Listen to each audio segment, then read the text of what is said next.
दोस्तों आज पेश है खूनी ओवरकोट का रहस्य जी का और चित्र।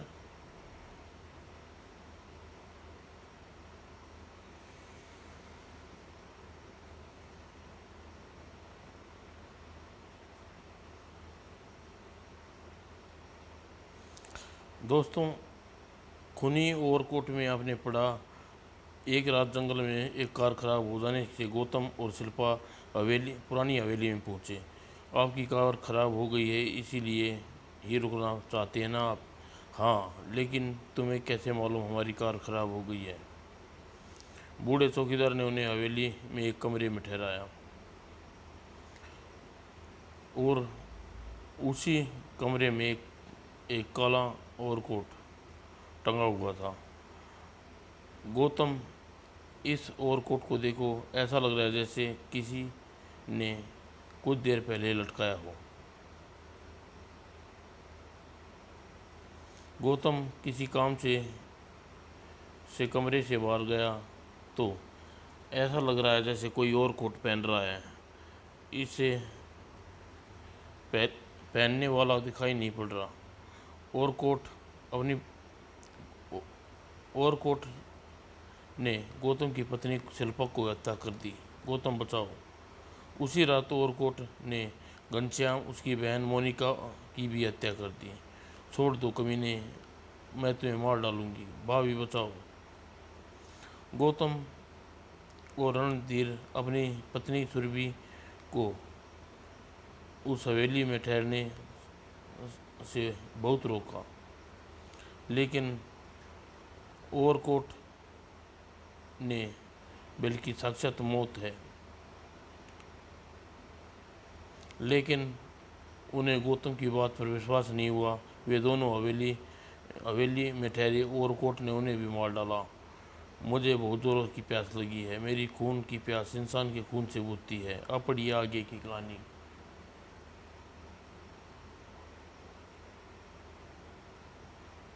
और कुछ देर बाद गौतम मूर्ति बना खड़ा रहा। जब उसके होश आया तो ओह, ओवरकोट ने सुरभि को भी मार दिया। घनश्याम की मौत घनश्याम को मार दिया, अब मुझे भी मार डालेगा नहीं? और खून पीकर बूढ़े चौकीदार सुरभि की को जमीन पर गिरा दिया। और इंसान का खून से ही मेरी प्यास बुझती है। वो यह मुझे भी मार डालेगा, मुझे यहाँ नहीं रुकूंगा। और गौतम एक पल भी नहीं वहाँ नहीं रुका और दौड़ तेजी से दौड़ पाया। और वह कुछ दूर सड़क पर ही पहुंचा था, लेकिन उसे अपनी गति में कोई कमी नहीं की। दौड़ता ही चला जा रहा था। जल्दी ही गौतम को दौड़ते दौड़ते आपने लगा। तभी उसके पीछे किसी ट्रक का हॉर्न की आवाज़ सुनकर चौंक पड़ा। ओह, ट्रक! गौतम ने हाथ गौतम ने हाथ से उस ट्रक को रोकने का लिए कहा, मुझे बाहर जंगल में छोड़ दीजिए, आइए बैठ जाइए।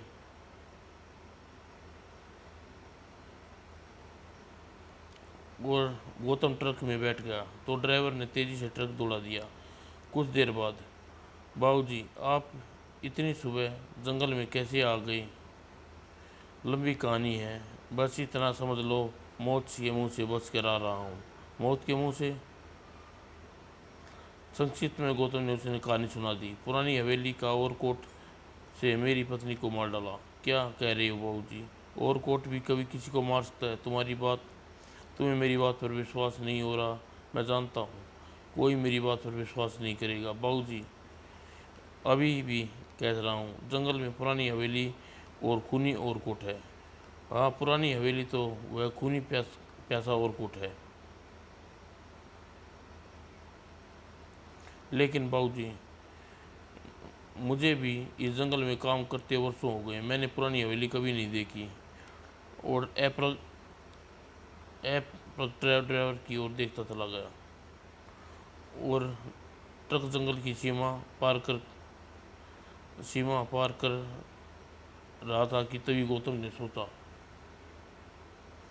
गौतम सोचता जा रहा था। जंगल में कोई पुरानी हवेली नहीं है, क्या कह रहा था यह ट्रक ड्राइवर। वो सोचों में डूबा हुआ गौतम घर पहुंचा। छोटे मालिक, आप आ गए, लेकिन आपको तो कल शाम आना था।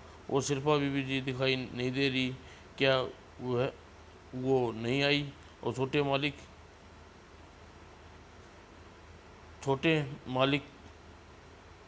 छोटे मालिक, ये आप क्या कह रहे हैं। शिल्पा अब कभी नहीं आएगी, सूरज काका, वह कभी नहीं आएगी। और गौतम के पास पहुंचने उसका कंधा पहुंचे और उसके कंधे पर हाथ रख दिया। अब नाटक बंद करो गौतम।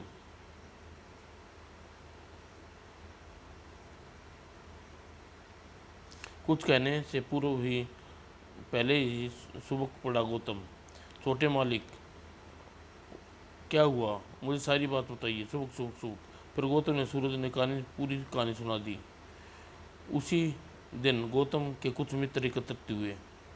दोस्त, हेलो गौतम, यार तो फ़ोन करते करते थक गए। क्या ससुराल बहुत ज़्यादा पसंद आ गया। अनुराग, गौतम के साथ एक बहुत बड़ी ट्रेजेडी हो गई। अरे लेडीज, ट्रेजेडी। और गौतम के साथ शिल्पा, यह से से बढ़कर क्या ट्रेजेडी हो सकती है। अरे गोपाल, संक्षिप्त में उसने सारी बात बताई। अनुराग गंभीर हो उठा। अरे बहुत बहुत खूब। अरे सचमुच, यहाँ तो बहुत ही हॉरर ट्रेजेडी है। ट्रेजेडी सुनकर मुझे कपकपी छूट रही है। वह गौतम के पास पहुंचा, उसके कंधे पर हाथ रख दिया। नाटक बंद करो गौतम, शिल्पा भाभी को आवाज़ देकर बुलाइए। इतनी देर कहाँ छिपा रखा है। यह नाटक नहीं अनुराग, वह वास्तविकता है, एकदम सच। अरे तुलसीराम से भी ऐसी ही थ्रिल हॉरर सस्पेंस की बहुत फिल्में मैंने देखी हैं। ऐसी कहानियों से मुझे बहका रहे हो। शिल्पा को बुलाते हो या भीतर जाकर उसका हाथ पकड़ कर ले आऊँ। तुम मेरी बात पर विश्वास क्यों नहीं करते अनुराग। मैं तुम्हें थ्रिल हॉरर कोई कहानी नहीं सुना रहा। अनुराग, सच में शिल्पा नहीं है। गौतम के साथ सचमुच ऐसी दुर्घटना घटी है। नहीं, ऐसा नहीं हो सकता। मैं 20वें बरस से कोई विश्वास नहीं करेगा। और कोई लोग को मार सकता है, उसका खून पी सकता है। विश्वास तो विश्वास तो करना ही पड़ेगा। मैंने अपनी आंखों से औरकोट को हत्या करते और खून पीते देखा है। गौतम, अवश्य यह घटना के पीछे किसी गहरा रहस्य छिपा है। हम पुरानी हवेली जाकर उस रहस्य का पता लगाएंगे। हाँ, मैं भी यही कह रही था।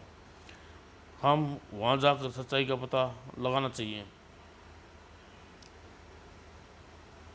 अभी ये बातें ही कर रहे थे, उसका पुलिस अफसर दोस्त राघवन भी अपनी गर्लफ्रेंड रूबिका के साथ वहाँ पहुँचा।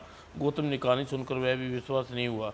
भूत प्रेत की आत्मा की प्रकोप की बातें मुझे तो बिल्कुल विश्वास नहीं, लेकिन इस दुर्घटना के पीछे कुछ बदमाश का हाथ जरूर लगता है। हाँ हाँ, मुझे भी कुछ गुंडों का ही चक्कर अधिक लगता है।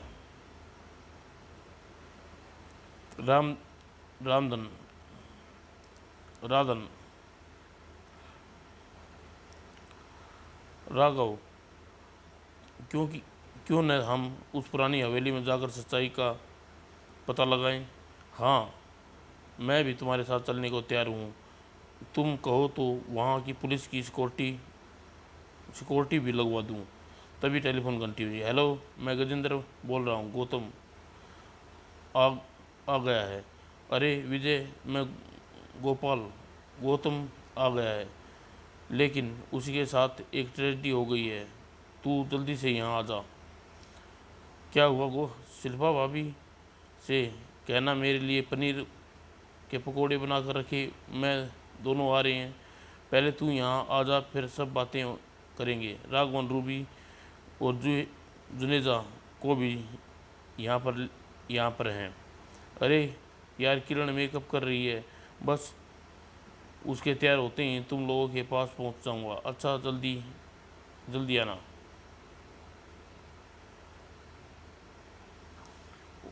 और कुछ देर बाद विजेंद्र अपनी पत्नी किरण के साथ वहाँ पहुँच गया। Hello everybody, hello Rubina, hello Kiran, hello आओ विजय। अरे तुम सब सीरियस क्यों बैठे हो? आज की रूबी का किस का मातम बना रही हो? और शिल्पा भाभी कहाँ छिपा रखा है? जब गोपाल ने गौतम के साथ घटी घटना बताई तो ऐसी ही घटनाएं तो हम जैसे ठाकुर घरानों में हो, होती हैं। तेरे साथ तो किसी ने षड्यंत्र रचा किया होगा गौतम। लेकिन तुम चिंता मत करो गौतम, मैं तेरे साथ हूँ। हम आज ही तेरे साथ पुरानी हवेली में चल कर सच्चाई का पता लगाते हैं, ठीक है? जल्दी सबको वहाँ चलना चाहिए। मैं अभी चलने को तैयार हूँ। लेकिन विजेंद्र, तुम आज कैसे जा सकते हो? आज मम्मी को लेने एयरपोर्ट पर जाना है, अमेरिका से आ रही है। ओह सारी गौतम, तुम सब चले जाओ, शाम तक मैं से हर शाम तक हर हालत में तुम्हारे पास पहुंच जाऊंगा। कुछ घंटे बाद एक जिप्सी जंगल में दौड़ी जा रही थी। जिप्सी में राधन, रूबीना, जुनेजा, और गोपाल बैठे थे। काफ़ी देर जंगल में चलने के बाद वो सामने दाईं ओर कच्ची सड़क पर हवेली की ओर जा रही है, उधर चलना। और गोपाल ने कच्ची सड़क की ओर जिप्सी मोड़ दी। काफ़ी दूर जाने तक भी हवेली दिखाई नहीं दी। गौतम, यहाँ तो दूर दूर तक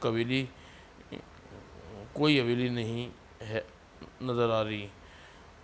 तु, तुम्हें ठीक से याद है ना, तुम इस कच्ची सड़क पर आए थे। ऐसी ही कच्ची सड़क पर 5-7 मिनट चलने के बाद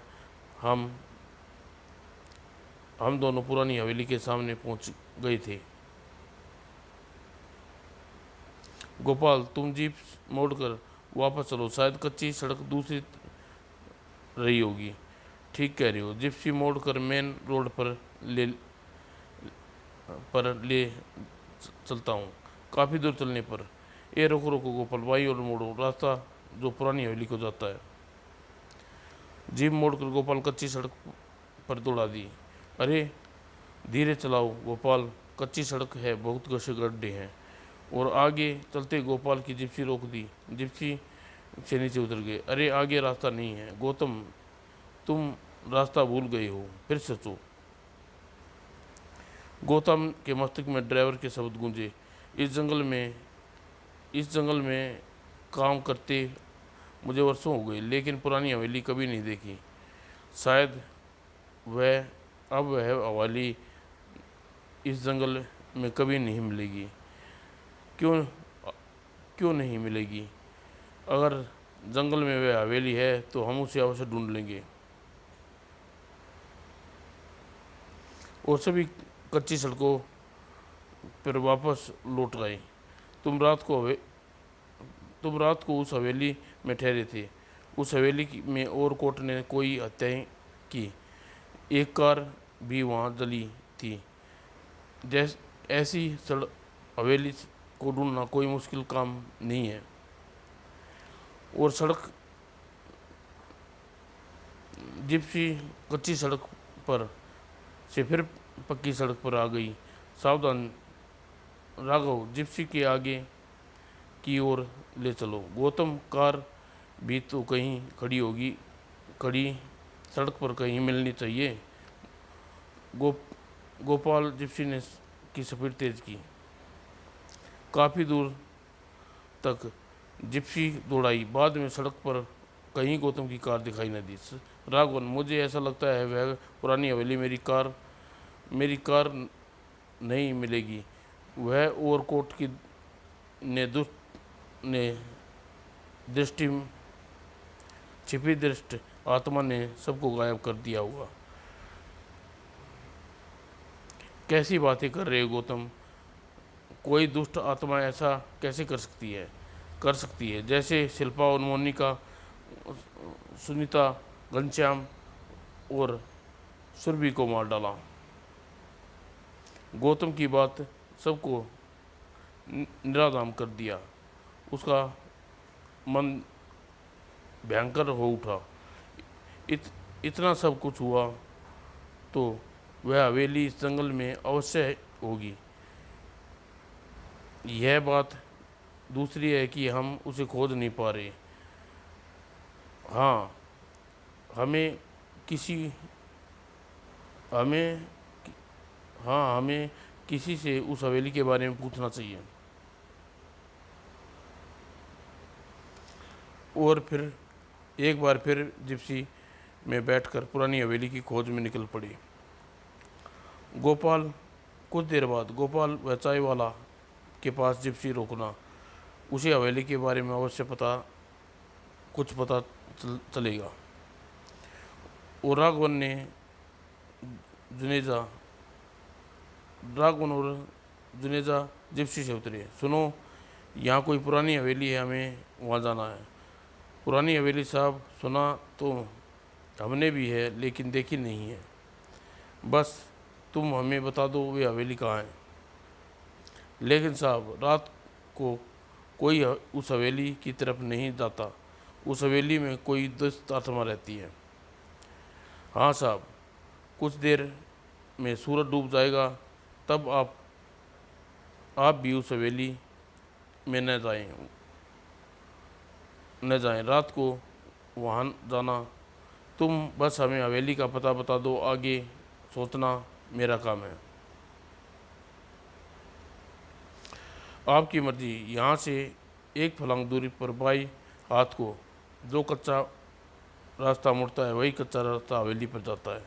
अच्छा ठीक है गौतम, चलो गौतम, जिप्सी में बैठो। हवेली का कुछ तो पता चला। लेकिन गौतम वहाँ कुछ और ही देख रहा था। नहीं, अरे क्या अरे क्या देखा रहे हो? वापस क्यों नहीं चलते? नहीं नहीं, हाँ चलता हूँ, लेकिन वो बूढ़ा चाय वाला? क्या हुआ चाय वाले बूढ़े वाले को? उसने उसकी शक्ल हवेली के बूढ़े चौकीदार से बहुत मिलती दिखाई दे रही है। ओह, तुमने तो पहले ही बूढ़े को हवेली के चौकीदार को दिखाई देने वाली इन बातों को छोड़ो और जल्दी चलो। और लगभग एक फलांग चलने के बाद कच्ची सड़क दिखाई दी। वह देखो गोपाल, बाएं हाथ पे मोड़ो, कच्ची सड़क है और रास्ता, हाँ हाँ, यही रास्ता हवेली को जाता है। जीप कच्ची सड़क पर मुड़ गई। अब रात होने वाली है। वह भूतिया हवेली को ही रात को ही दिखाई देती है। और राघवन, कुछ देर पहले हमें इधर से ही निकले कर गए थे, क्योंकि तब क्यों नहीं यह रास्ता दिखाई दिया था? चुप रहो अनुराग, मुझे हमेशा ऐसा कुछ नहीं लग रहा। सब बदमाशों के चक्कर दिखाई दे रहा है। तुम तो यह चाय वाले हमें वहाँ ले जाने से मना कर रहा था। कुछ देर बाद सब हवेली के पास पहुँच गए। गौतम, तुम तो कह रहे थे कि बूढ़ा चौकीदार कार को उल्ट दी थी और उसमें आग लगा दी थी। हाँ, कार में आग लगा दी थी, लेकिन यहाँ तो जली हुई कार का नामो निशान तक नहीं है।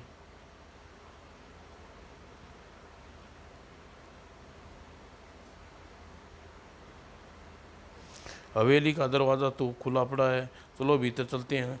चौकीदार होगा तो हम उससे भीतर ही मिल लेंगे।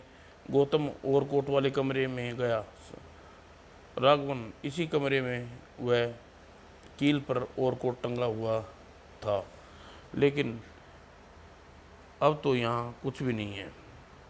घनश्याम की पत्नी सुनीता ने बताया कि ओवरकोट के हाथ ओवरकोट इस दीवार के पीछे मोनिका को ले गया था और खूनी घनश्याम सरिता मोनिका के बारे में जानने के पड़े खूनी ओवरकोट में।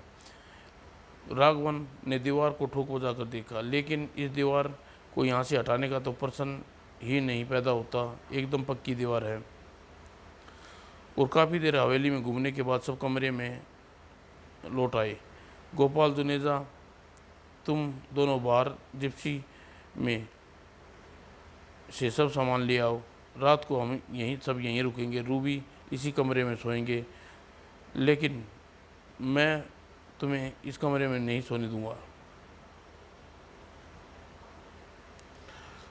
अरे तुम बेकार में डर रहे हो, पुलिस वाले तो यमराज भी दूर भागते हैं। फिर और कोट की तो यहाँ ओवरकोट तो यहाँ है, यहाँ नहीं है। और गौतम के डरने की बात नहीं है। अपना रिवॉल्वर साथ लाया हूँ। रिवॉल्वर तो हम भी दोनों के पास भी है गौतम, यह देखो। गोपाल और जुनेजा जिप्सी से सामान निकालने गए। मुझे तो यह हवेली भूत की कोई बात नज़र नहीं आती। मुझे भी यह लगता है कि कुछ बदमाशों ने गौतम को शिल्पा को इसी हवेली में आते देख लिया और भूत प्रेत का आत्मा का चक्कर चला दिया होगा। लेकिन हवेली के दरवाजे के बाहर निकलती ही दोनों चौंक गई और रुक गई। गोपाल, वह जिप्सी के पास कौन है? वो तो हवेली का चौकीदार लगता है।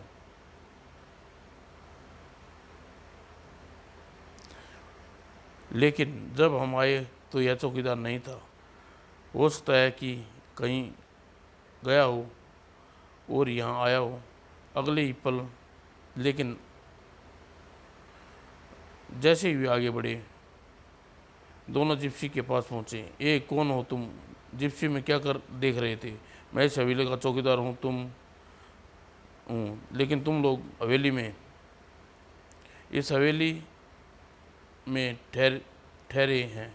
लेकिन थोड़ी देर पहले हमें यहाँ आए थे। तुम कहाँ गए थे?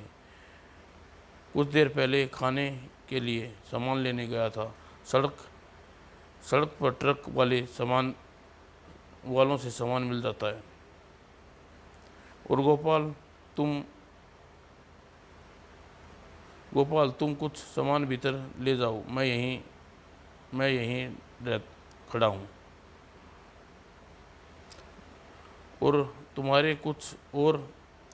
तुम्हारे साथ कुछ और भी कोई आया है क्या? हाँ, मेरे एक दोस्त की मंगेतर भी। हाँ, मेरे एक दोस्त की मंगेतर भी है। लेकिन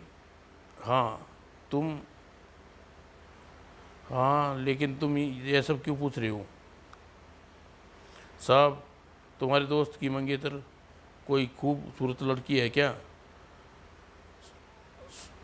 साहब, मैं इस हवेली का चौकीदार हूँ, बरसों से इस हवेली में देखभाल कर रहा हूँ। साहब, आपको इस हवेली में नहीं रहना चाहिए। इस हवेली का मालिक कौन है और कहाँ रहता है? हवेली का मालिक तो कहीं बहुत दूर रहते हैं। सुना है किसी ने उसकी हत्या कर दी। वर्षों से यहाँ अकेला हूँ। साहब, आपको इस हवेली में नहीं रहना चाहिए। आपके साथ खूबसूरत लड़की है और हवेली में क्या है? बोलो। हवेली में ओवरकोट टंगा है साहब, खून का प्यासा ओवरकोट। और जुनेजा, वह बूढ़ा चौकीदार कहाँ गया? रामधन उससे बात करना चाहता था। वह चौकीदार अभी अभी भीतर गया है, क्या तुम्हें नहीं मिला? क्या अभी अभी भीतर गया है? क्या कह रहे हो तुम? मैंने तो भीतर आते उसे नहीं देखा। और जुनेजा ने गोपाल और राघवन से मिलकर उस हवेली के चौकीदार को ढूंढा, लेकिन वह कहीं नहीं मिला। आखिर वह चौकीदार कहाँ गायब हो गया? पहले मैं भी उस चौकीदार को गायब हो गया पहले भी वह चौकीदार गायब हो गया था। वो मुझे वो मुझसे कह रहा था कि खूबसूरत लड़की इस हवेली में साथ रहना रहना नहीं ठीक नहीं। बकवास, वो डरा कर भगाना चाहता है। मुझे तो यह बदमाशों से मिला है। लगता है हो सकता है हवेली में कोई तस्करी का अड्डा बना रखा हो। आज तुम चिंता न करो, आज रात हम सब पता चल जाएगा। तुम अपने कमरे में जाकर आराम करो। और रूबीना और राघवन अपने कमरे की ओर बढ़ गए। कमरे के भीतर पहुंचते ही रूबीना की दृष्टि दीवार पर टंगे ओवरकोट पर पड़ी। राघवन, वह देखो ओवरकोट। ओवरकोट, लेकिन यह कहाँ से आ गया? कुछ देर पहले तो यहाँ कुछ भी नहीं था। शायद गौतम ठीक कह रहा है। ओवरकोट में इस ओवरकोट में ही कोई चमत्कार चक्कर है। नहीं तो अपने आप कहाँ से आ गया? मुझे लगता है कि हम चौकीदार को ढूंढ रहे थे, तब वह पीछे से आकर ओवरकोट यहाँ टांग गया। जुनेजा से पूछते हैं, क्या चौकीदार ओवरकोट पहने था? मेरे ख्याल से इतना कीमती ओवरकोट चौकीदार के पास नहीं हो सकता। और राघवन ने आगे बढ़कर ओवरकोट को कील से उतार लिया। ओवरकोट तो दूसरे ओवरकोटों की तरह है गौतम। इसके चलने फिरने और हत्या करने की बात क्यों कही? क्यों? मुझे तो इस ओवरकोट में कोई विचित्र बात नहीं दिखती। राघवन ने ओवरकोट उसी कील पर लटका दिया। रूबीना, अभी जुनेजा और गौतम को बुला के लाता हूँ। हाँ, तुम उन्हें बुलाकर ओवरकोट दिखाओ, मैं ज़रा कमर सीधी करके बहुत थक गई हूँ। और राघवन बाहर चला गया। और कुछ पल बाद ही रूबीना ने अपनी पलकें बंद कर ली और जब खोली तो अरे, यह ओवरकोट अपने आप हिल रहा है। और तभी ओवरकोट नीचे उतरा। अरे, ओवरकोट तो कोई पहन रहा है, लेकिन पहनने वाला दिखाई क्यों नहीं दे रहा? ओवरकोट चलता हुआ रूबीना के पास गुजर कर दरवाजे के पास जाकर खड़ा हो गया। नहीं, सावधान, बचाओ। और भय से रूबीना के दोनों हाथ अपने चेहरे पर ढक लिया। और तभी कमरे में बाहर के कदमों की आवाज़ सुनाई दी। पलक झपकते ही बूढ़ा चौकीदार गायब हो गया। वो तेजी से दौड़ते हुए सब लोग कमरे में पहुंचे। रूबीना, क्या हुआ? बोलो बोलो, बचाओ। ये ओवरकोट मुझे मारने आया था। ओवरकोट, लेकिन वह कील पर टंगा है। उस कील वह कैसे मार सकता है तुम्हें? अभी किसी ने उस कील से उतार कर पहना था। फिर वह मेरे पास आकर खड़ा हो गया। उसका चेहरा डरल कुल्ला की भांति था। सच रूबीना सच कह रही है राघवन। मैंने अपनी आंखों से ओवरकोट को हत्या करते देखा है। वह ओवरकोट बूढ़े चौकीदार की आत्मा प्रवेश करती है। और अब मैं इस कमरे में नहीं रह सकती राघवन। ओवरकोट मेरी हत्या कर देगा। वह ओवरकोट किसी की हत्या नहीं कर सकता। ओवरकोट के पास जाकर देखा। रूबीना, यह दूसरे कमरे में चली जाओ, इस कमरे में मैं रहूँगा। नहीं, मैं तुम्हें इस कमरे में नहीं रहने दूंगी। राघवन, मैं भी तुम्हारे साथ इस कमरे में रहूँगा।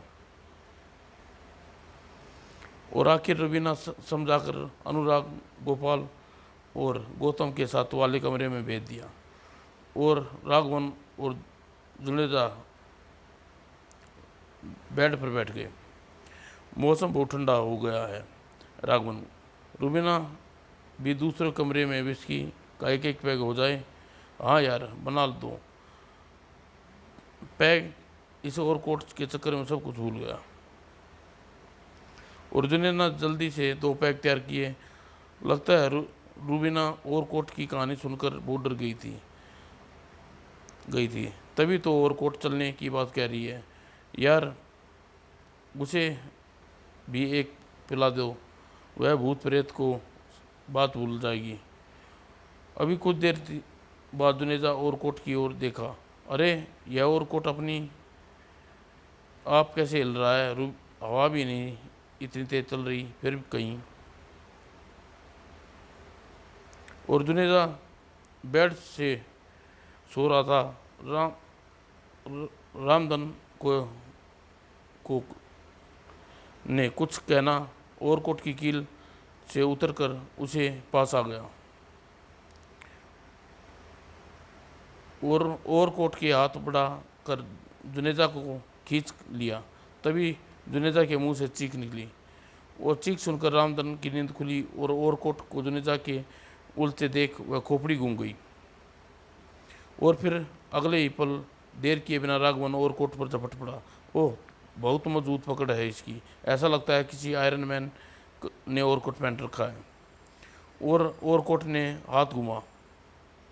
अगले ही पल राघवन ने रिवॉल्वर का मुंह खोल दिया। धाएं धाएं धाएं जुनेजा को छोड़ दिया। और कोट ने जुनेजा को छोड़ दिया। और कोट तेजी से दरवाजे के बाहर चला गया और तभी दूसरे कमरे में दौड़कर वहां पहुंचे। क्या हुआ? रामधन, गोली क्यों चलाई? अरे, यह खून किसको मारा तुमने? और कोट पर गोली चलाई है मैंने, और खून उसी और कोट से टपक रहा था। और कोट से खून टपक रहा था, यह कैसे हो सकता है रामधन? और कोट से खून जुनेजा को मारने की कोशिश करी मैंने, जुनेजा को उस छुड़ाने की कोशिश की, फिर उस पर गोली चलाई। और जुनेजा, तू ठीक है ना? चोट तो नहीं लगी? राघवन ने बचा लिया मुझे, नहीं तो वह और कोट मुझे मार ही डालता। ओह, मेरी समझ में नहीं आ रहा, और कोट आज जुनेजा को कैसे मार सकता है? मार सकता है अनुराग। और कोट में किसी की आत्मा छिपी है। और तभी तो वह गायब हो जाता है। तभी वह बातों कर रहे थे कि रूबीना की चीख कमरे से चीखी, बचाओ बचाओ रूबीना। और दौड़कर उस कमरे में पहुंचे जहां का दृश्य देखकर उनके भी मुंह से चीखें निकल गई। नहीं, और राघवन, मार डालो इस शैतान को, मारो। और फिर सभी ने अपनी रिवॉल्वर से ट्रिगर दबा दिया। सबको मार डालूंगा, कोई जिंदा नहीं रहेगा इस हवेली में, मार डालूंगा सबको। कौन हो तुम? और कौन हो तुम? इस हवेली में ठहरने वालों की हत्या क्यों करते हो? बदला हवेली के मालिक से ने मेरी हत्या की थी। जब सबको माफ कर मालिक ने मेरी हत्या की थी, अब मैं सबको माफ कर बदला ले रहा हूँ, मार कर बदला ले रहा हूँ। इस हवेली में कोई नहीं रहेगा, मैं सबको मार डालूंगा। लेकिन तुम निर्दोष लोगों को मारते हो, हवेली के मालिक को क्यों नहीं मारते? हवेली का मालिक तो मैंने बरसों पहले मार डाला। हवेली के मालिक ठाकुर प्रताप मेरी हत्या कर दी थी। मालिक, मैं दीनू को पकड़ कर लाए हैं, वह भागने की कोशिश कर रहा था। दीनू, तुमने अपनी ज़मीन हमें देने से मना कर दिया। हम ठाकुर दीनू और छोटे ठाकुरों को जो चीज़ें अच्छी लगती हैं उसे मांगने नहीं छीन लेते हैं। भीमा, कालिया, तुम जंगल में जाओ और उसके टुकड़े टुकड़े करके जंगली जानवर को फेंकाओ। नहीं मालिक, नहीं मालिक, मुझे मत मारो, मेरी बीवी बच्चे भूखे मर जाएंगे, मैं यहाँ से बहुत दूर चला जाऊँगा मालिक। लेकिन ठाकुर प्रताप ने मेरी एक ना सुनी। लठेत मुझे ले जाने लगी। मैंने उनके हाथों से छूटकर भागने की कोशिश की। पकड़ो दीनू, भाग रहा है। लेकिन लठों ने मुझ पर पकड़ लिया और फिर ठाकुर ने मुझ पर कहर बरसा दिया। मौत के मुंह से बचकर भागने, तेरी मौत इसी हवेली में होगी। हाय मालिक, मुझे मत मारो। और ठाकुर प्रताप के कहर बरपाता रहा। मालिक, यह बेहोश हो गया है। ठाकुर ने और कोट निकाला। अब इस हवेली में इसकी लाश बाहर निकलेगी। और ठाकुर प्रताप ने मुझे मार कर उसी हवेली में दफन कर दिया था। मैं मर गया, लेकिन मेरी आत्मा भटक रही थी। फिर मैंने ठाकुर प्रताप के पूरे परिवार को मार डाला। ठाकुर के पिता पोता मेरे हाथों से बच गया। ओह, तुम मेरे पोते को लेकर इंग्लैंड चली जाओ, यहाँ कभी लौट कर ना आना। अब मैं नहीं बचूंगा। और हवेली वीरान हो गई। मैं चौकीदार बनकर हवेली में रहने लगा। मैं जानता था कि एक न एक दिन ठाकुर का पोता इस हवेली में अवश्य आएगा। मैं उसे मार कर बदला लूँगा। यदि ठाकुर का पोता नहीं आया तो तुम और लोगों को इसी तरह मारते रहोगे। नहीं, वो ठाकुर का पोता यहाँ अवश्य आएगा। उसे मेरे हाथों मरना है, लेकिन मौत उसे यहाँ खींच कर लाएगी। और बूढ़ा चौकीदार की आंखें खुशी से चमक उठी। वो आ रहा है, वो आ गया। आज मेरा बदला पूरा होगा। मैं उसे मारकर उसके खून से अपनी प्यास बुझाऊंगा। तभी बूढ़ा चौकीदार वहाँ से गायब हो गया। अरे, यह तो गायब हो गया है। लेकिन वह अभी अभी किसी के आने की बात कह रहा था। तभी हवेली में कौन आया है? लेकिन उससे पहले कोई उत्तर देता। अरे, तुम लोग इस हवेली में छुपे हुए हो। मैं तुम्हें पूरी हवेली में ढूंढ रहा था, ढूंढ कर थक गया। हाँ, लेकिन तुम भयभीत क्यों हो रहे हो? क्या बात है? वीरेंद्र ठाकुर। वीरेंद्र, तुम अकेले ही आए हो? नहीं, अकेला कैसे आया हूँ यार। पिछले महीने तो किरण से मेरा विवाह हुआ है। उसे कैसे छोड़ा था? किरण भी आई है, लेकिन वह कहाँ है? वह खतरे में है, उसे बचाओ। तभी चीख कर की दिशा में दौड़े। और जब वह वहाँ पहुँचे तो देखते जाओ कुत्तों, मैं तुम्हें जिंदा नहीं छोड़ूंगा, मार डालूंगा तुझे। और बूढ़े चौकीदार विक्रम पर झपटा। तू आ गया। कितने वर्षों से तेरा इंतजार कर रहा था। आज मेरा बदला पूरा होगा। तू ही ठाकुर परिवार का आखिरी चिराग है। गोली राघवन, अनुराग और गोपाल दुनेजा ने भी चलाई, लेकिन बूढ़ा चौकीदार को नहीं निरोक्ष किया। और वीरेंद्र को मारकर खूनी और कोटा दृश्य हो गया। फिर वह कभी हवेली में किसी की हत्या नहीं हुई। समाप्त दोस्तों।